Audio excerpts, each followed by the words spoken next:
So Lizette, France is on the verge of saying au revoir and bon voyage to Honey Boo Boo.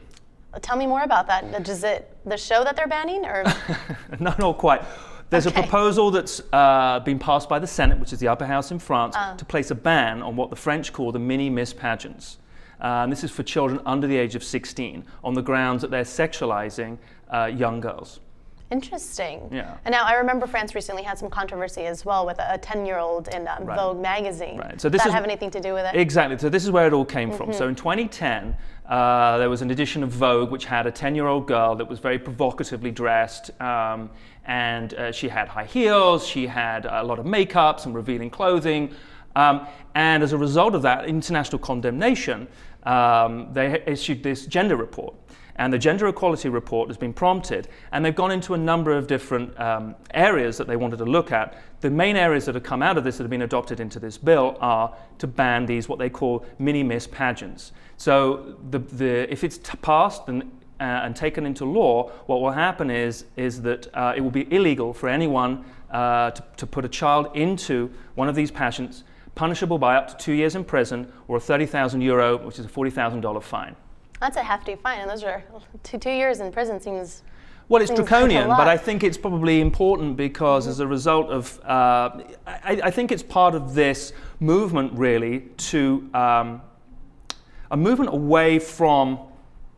Moving towards protecting our children and moving away from beauty, or well, what are they saying? What are they arguing? Well, I think it actually points, in some ways, it points to the fact that Americans, the child beauty pageants are a particularly uniquely American phenomenon, which is it's kind of weird in the first instance that France even adopted these things and has this culture of them, because in this country they're big business.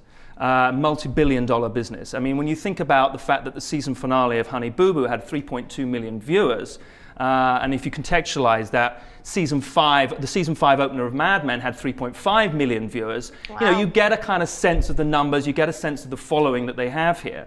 The people who are in favor of pageants here, they strike up some fairly compelling arguments as to why they're still valid, why they're still valuable. Chiefly amongst them, they say that they teach girls to be young, to be strong, to be independent, to give them poise and confidence. There are two types. There's the glitz pageant, which is the one that we're all the sort of garish pageants that we're all kind of more familiar with, which is the fake teeth, the spray tans.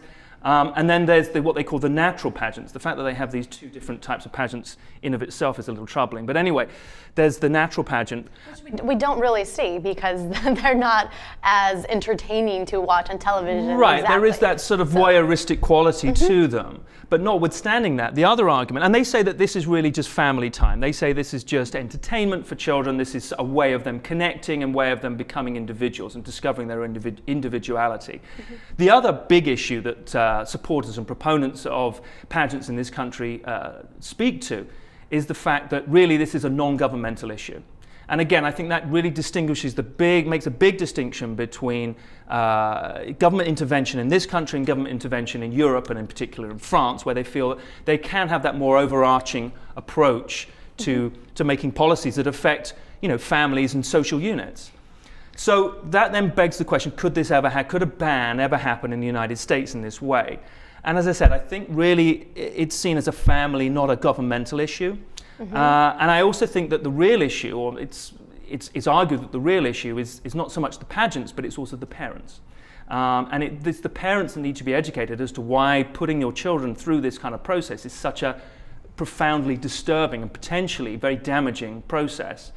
Why exactly? Besides, obviously, there's a huge issue with the hypersexualization and young girls placing a lot of emphasis on their self-worth, on their beauty and their physical attractiveness. But what are some of the other consequences? What are some of the negative psychological impacts of pageants on young women, or young girls, I should say? Well, I think it all comes into this body dysmorphization, which is, and it's about their position in society, and it starts to, at a very early age, starts to perpetuate the myth and perpetuate those values that really you're valued as a woman, particularly for, as a young girl, you're valued by how you look, and deriving your self-worth from how you look and how you're perceived in the world.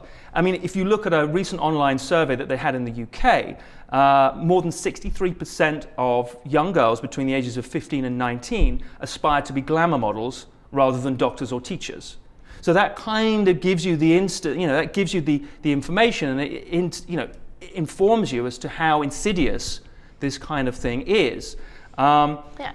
And moving away just from the sociological, like psychological implications and just culture, moving away, thinking about it from an economic perspective, if 63% are saying they'd love to be glamour models, they're going to have a huge problem in the market because this many women end up being models, right? So it's unrealistic. Totally. And it goes back to that obsession with being famous and being celebrity. And really that's, you ask young people, today, it's like, what do you want to be? And the number one answer is always, I want to be famous. It's not seen as, that's what it's seen as. It's not seen as being an actor even, or being successful. It's about having fame. It's that moment on the red carpet. And that's what they see and that's what they want. And unfortunately, all of this feeds into that.